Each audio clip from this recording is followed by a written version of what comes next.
कि चुप के चोरी मिले है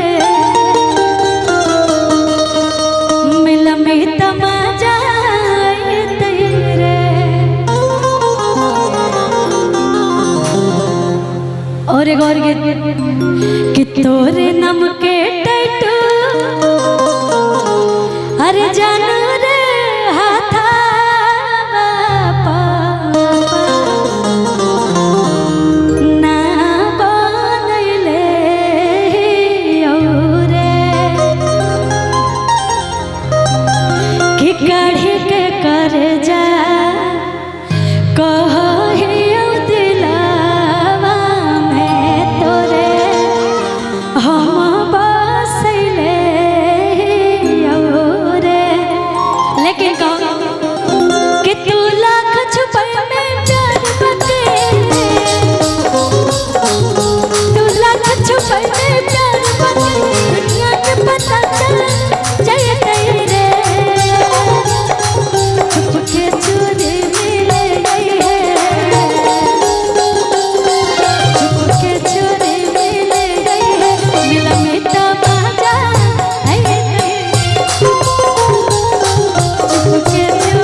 अच्छा जितना हमारे भाई लोग पड़े हो पीछे केकर बियाह हो गए बटे।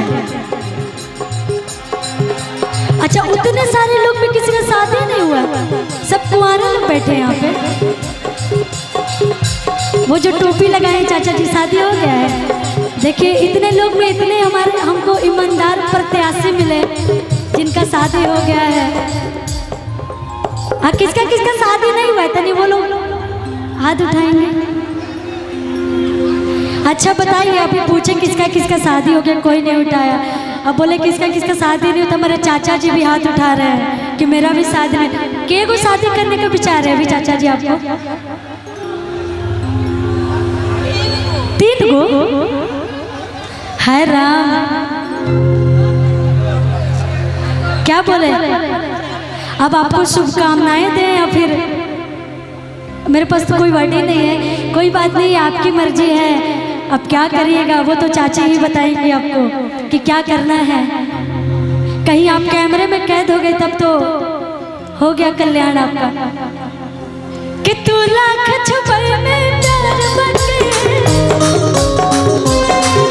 तू लाख छुपे में प्यार बके, दुनिया के पता चल जाए तेरे चुप के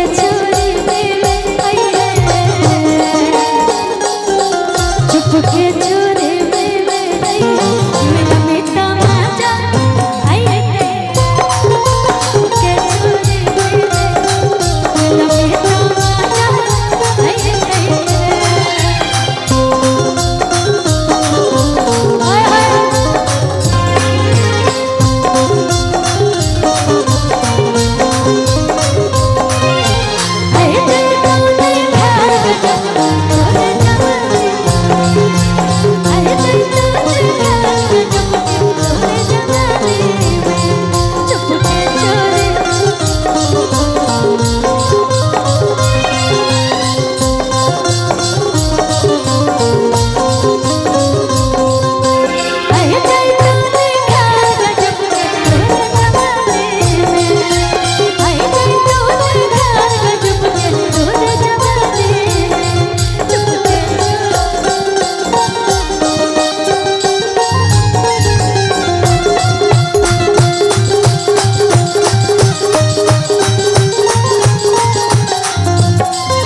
जियो।